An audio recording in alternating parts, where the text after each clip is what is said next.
आज हम पढ़ने वाले हैं क्लास 12th के लिए एमपी बोर्ड जो कि नूतन आरबी त्रिपाठी की जो बुक है उसका हम कंप्लीट सॉल्यूशन करेंगे। अब यहाँ पर जैसे कि जो फर्स्ट चैप्टर है, चैप्टर हमारा फर्स्ट है रिलेशन, ठीक है, रिलेशन संबंध। अब इसके बारे में हमने 11th में पढ़ा था, तो इसके बारे में थोड़ा सा 11th में जो पढ़ा था उसके बारे में हम यहाँ पर अभी डिस्कस करेंगे। तो देखिए, जो यहाँ पर फर्स्ट चैप्टर हमारा रिलेशन है जिसमें बहुत सी प्रॉब्लम आती है स्टूडेंट को। तो यहाँ पर देखिए रिलेशन किस पे डिपेंड करता है, सेट्स पर, ठीक है। अब यहाँ पर अगर हम बात करते हैं तो यहाँ पर हमारे पास एक सेट लिखा हुआ है ए, ठीक, क्या लिखा है, एक सेट लिखा है ए, जिसके अंदर एलिमेंट्स हमने बोल दिया है कि 1 2 3 ये हमारे पास अवयव है, ठीक है। तो यहाँ पर जो समुच्चय लिखा गया है, सेट ए लिखा गया है, इस सेट ए के अवयव हमारे पास 1 2 3 है, ठीक है। अब हम बात करते हैं सेकंड सेट की। तो सेकंड सेट मान लिया जाए हमारे पास बी है, जिसमें हमारे पास अवयव है ए बी और सी, ठीक।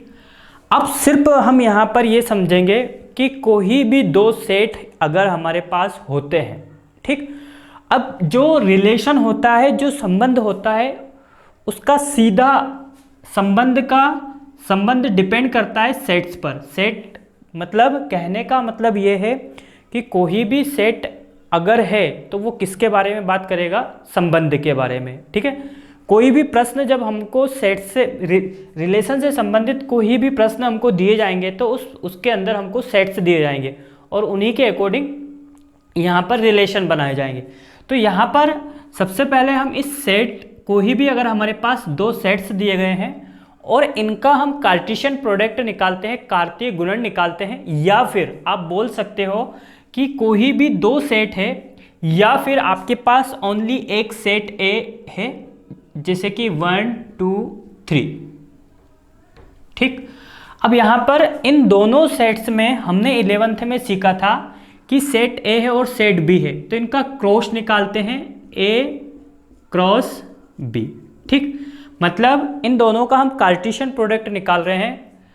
अब यहाँ पर ए और बी का हम कार्टेशियन प्रोडक्ट निकालेंगे, या आप ये भी बोल सकते हो कि इन दोनों का हम आपस में मल्टीप्लाई कर रहे हैं, ठीक है। तो यहाँ पर आपको समझने वाली बात यह है कि ए और बी, ठीक, इन दोनों का हम क्या करेंगे, मल्टीप्लाई कर देते हैं।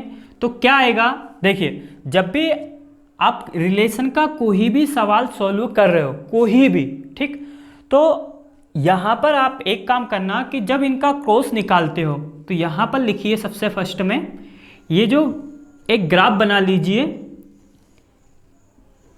ये आपने 11th में सीखा था, सेट ए और सेट बी, ठीक। ये ज़्यादा सिंपल होता है। अब यहाँ पर जिसको हम बोलते हैं एरो डायग्राम, ठीक है, तीर आरेख। अब यहाँ पर 1 2 3 सेट बी में हमारे पास एलिमेंट्स है ए बी और सी, ठीक। अब यहाँ पर हम इसका ए क्रॉस बी निकालेंगे। तो ए क्रॉस बी निकालेंगे तो ए का मल्टीप्लाई किसके साथ होगा, 1 के साथ होगा। ध्यान रखिएगा, ए का किसके साथ होगा, 1 के साथ।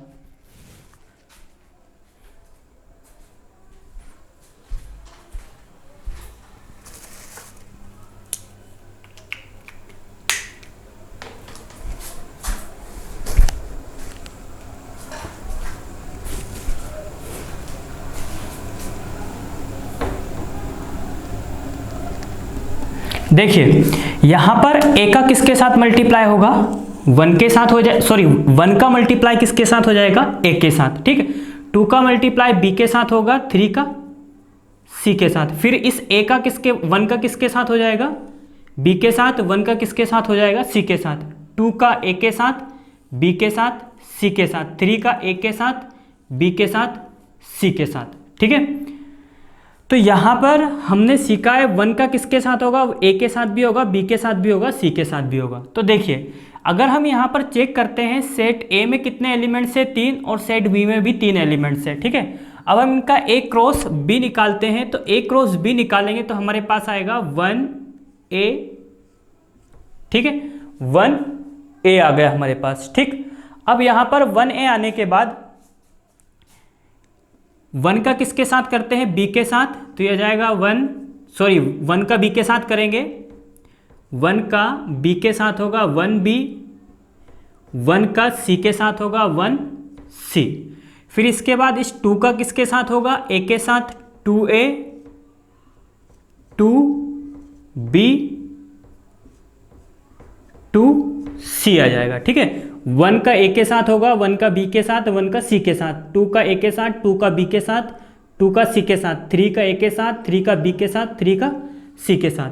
तो यहाँ पर अब हम देखते हैं 3 का a के साथ, 3 का b के साथ, 3 का c के साथ।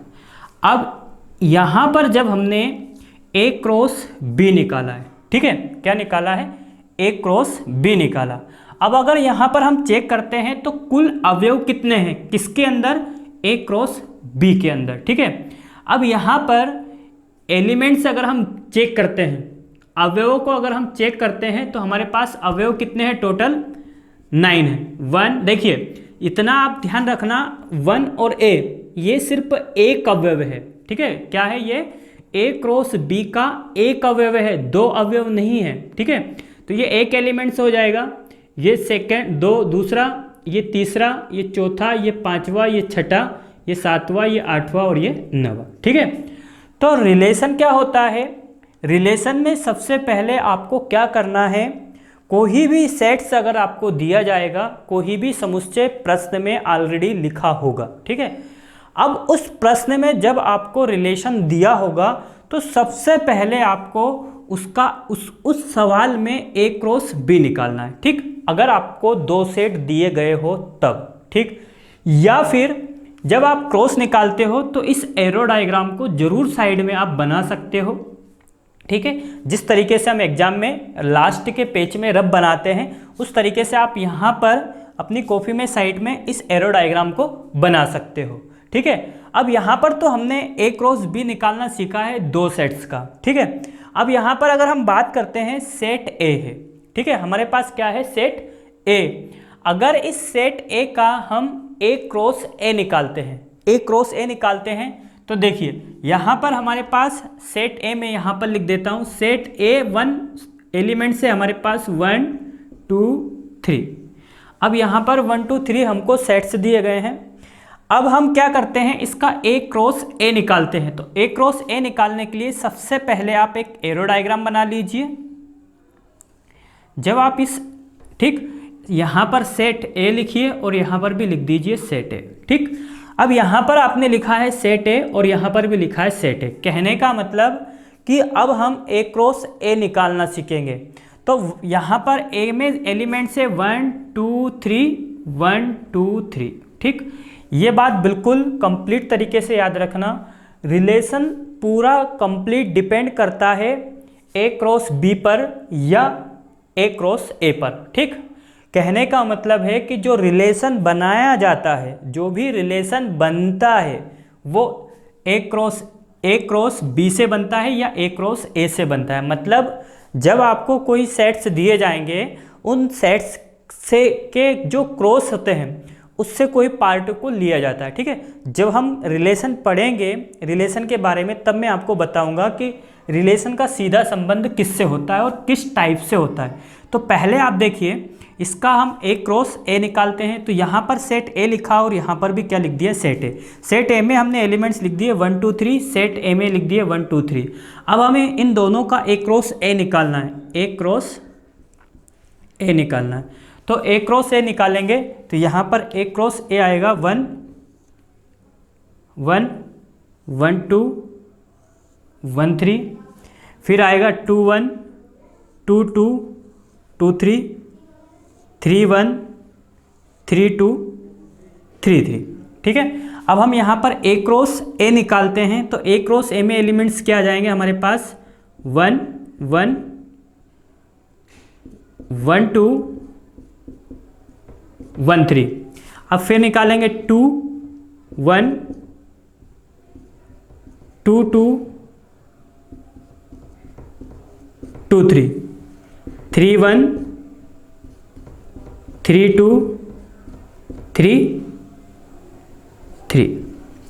अब यहाँ पर हमारे पास टोटल एलिमेंट्स आ चुके हैं 9 एलिमेंट्स हमारे को प्राप्त हो चुके हैं सेट ए का, जब हमने ए क्रॉस ए ज्ञात किया है।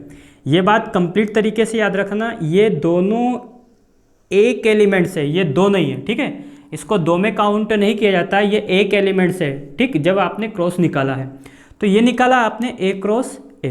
अब हम यहाँ पर जैसे कि हमने यहाँ पर ए क्रॉस बी लिखा है और यहाँ लिखा ए क्रॉस ए, अब इन दोनों के आधार पर ही ये रिलेशन जो होते हैं वो बनाए जाते हैं, ठीक है। अब यहाँ पर जो रिलेशन बनाए जाएंगे सभी रिलेशन अलग अलग तरीके से होंगे। तो यहाँ पर हम समझते हैं कि रिलेशन बनते कैसे हैं, ठीक है। रिलेशन क्या होता है, तो रिलेशन में आपको ये बात याद रखना है, रिलेशन बनाया जाता है ए क्रॉस बी से या ए क्रॉस ए से। कहने का मतलब ये है कि अगर हमारे पास दो सेट्स दिए गए हो या एक सेट दिया गया हो, सेट कोई सा भी हो, ठीक है, कोई भी समुच्चय हमको दिए गए हो, अगर यहाँ पर ए क्रॉस बी लिखा गया है, यहाँ लिखा ए क्रॉस बी, तो हम अगर इसका रिलेशन बनाते हैं तो रिलेशन, ठीक है, उप समुच्चय होता है, ठीक है। ये कौन सा साइन लगा दिया, उप समुच्चय के लिए ए क्रॉस बी, ठीक है। कहने का मतलब ये होता है कि रिलेशन लिया किससे जाता है, तो रिलेशन हमेशा ध्यान रखना ए क्रॉस बी के उन अवयवों को, जैसे कि मान लिया जाए हम मन से ही एक रिलेशन ऐसे ही बना देते हैं, जैसे कि ए क्रॉस बी हमको दिया है, इससे हम कोई भी एलिमेंट्स लेते हैं, ए क्रॉस बी से अगर हम कोई भी अगर एलिमेंट्स लेते हैं तो ये जो प्रोसेस होती है यही रिलेशन कहलाती है, ठीक है। जैसे कि यहाँ पर लिखा है आर उप समुच्चय है ए क्रॉस बी का। अब यहाँ पर जो आर लिखा है, आर किसको डिनोट कर रहा है, ये रिलेशन को डिनोट कर रहा है, ठीक है। अब यहाँ पर ये जो साइन लगा गया है, ठीक है, ये साइन किसका है, उप समुच्चय है, और जो नीचे लगाया गया है ये किस बात को डिनोट करता है कि रिलेशन और ए क्रॉस बी दोनों आपस में बराबर हो सकते हैं। जैसे कि ये जो साइन लगाया जाता है इसका मुंह जिस तरफ होता है, जैसे कि इस तरफ है ए क्रॉस बी की तरफ है, ठीक है, किसकी तरफ है, इसका मुंह खुला हुआ, तो ए क्रॉस बी की तरफ है, इसका मतलब ये है कि ए क्रॉस बी बड़ा होगा, ए क्रॉस बी क्या होगा, बड़ा होगा। किससे बड़ा होगा, रिलेशन से। तो रिलेशन से बड़ा भी हो सकता है, और जब ये वाला साइन हम लगाते हैं तो ये रिलेशन और ए क्रॉस बी दोनों आपस में बराबर भी हो सकते हैं। तो रिलेशन क्या होता है, अब देखिए ये ए क्रॉस बी जो है, ठीक, ए क्रॉस बी उप समुच्चय बनेगा किसका, रिलेशन का। तो इतना याद रखना कि रिलेशन क्या होता है, रिलेशन उप समुच्चय होता है। क्या होता है, रिलेशन उप समुच्चय होता है। किसका उप समुच्चय होता है, ए क्रॉस बी का।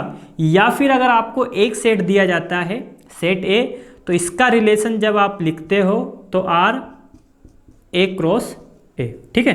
तो रिलेशन क्या होता है, जब रिलेशन बनाया जाएगा, बनाने के लिए दिया जाएगा, तो आपको सबसे पहले उस सवाल में जो भी सेट्स दिए गए हैं उन्हें लिखना है, ठीक। फिर इसके बाद इसकी सेकंड प्रोसेस होती है कि जो सेट्स आपको दिए गए हैं उनका आप क्रॉस निकालिए, ठीक है। क्रॉस निकालने के बाद आपको प्रश्न में पूछा जाएगा कि ये रिक्त संबंध है कि सार्वत्रिक संबंध है, ठीक है। तो इसके बारे में हम इन सभी की डेफिनेशन पढ़ेंगे, जो जितने भी इसकी डेफिनेशन होती है। लेकिन अब आपको ये क्लियर समझ में आ गया होगा कि रिलेशन होता क्या है, ठीक। रिलेशन के लिए आप ये ध्यान रखना, रिलेशन सबसेट होता है, उप समुच्चय होता है, ठीक है। और किसका उप समुच्चय होता है, ये तो आप जानते हो कि उप समुच्चय होता क्या है। देखिए यहाँ पर अगर हमारे पास सेट ए है जिसमें हमारे पास एलिमेंट्स है 1 2 3, ठीक है, और एक इसी सेट से, ठीक, ये जो सेट्स है इससे हम एक सेट बना देते हैं, 1 2 एक सेट बना दिया। तो जो बी जो सेट है वो उप समुच्चय है, किसका उप समुच्चय है, ए का। तो इसको हम क्या बोलेंगे, बी उप समुच्चय है सेट ए का। तो ये बी जो है ये किससे बना है, सेट ए से बना है। बी किससे बना है, सेट ए से बना है, ठीक है। बी किससे बना है, सेट ए से बना है। तो इसका मतलब रिलेशन का क्या होता है, रिलेशन किससे बना है, ठीक। जब आप इन दोनों की कंपेयर करते हो ठीक। आप इसमें ये बोल सकते हो कि बी उपसमुच्चय ए का मतलब बी किससे बना है, ए से बना है। ये बात आपको यहाँ पर स्पष्ट रूप से समझ में आ रही है कि बी जो है वो ए से बना है। किससे बना है, ए से। ए के अवयवों को लेकर एक नया सेट्स बना दिया गया है। इस नए समुच्चय को हम क्या बोलते हैं, उपसमुच्चय के बोलते हैं। तो यहाँ पर बी जो है ये एक नया सेट्स बनाया गया है। सेम टू सेम ऐसा ही रिलेशन में होता है। रिलेशन में क्या होता है कि आपको ए क्रॉस बी जब दिया जाता है और इसका एक नया एक समुच्चय बना दिया जाता है। जो नया समुच्चय बनाया जाता है, जो नया समुच्चय होता है जिसको हम उपसमुच्चय कहते हैं, वो क्या कहलाता है, रिलेशन कहलाता है, आर कहलाता है, उसको हम बोलते हैं रिलेशन। ठीक है। तो रिलेशन समझने के लिए आप ये बात याद रखना, ए और बी उपसमुच्चय है किसका, ए का, तो रिलेशन उपसमुच्चय है ए क्रॉस बी का या ए क्रॉस ए का। ठीक है। ये बात अपने माइंड में बिल्कुल कंप्लीट तरीके से सेव करके आपको रखना है।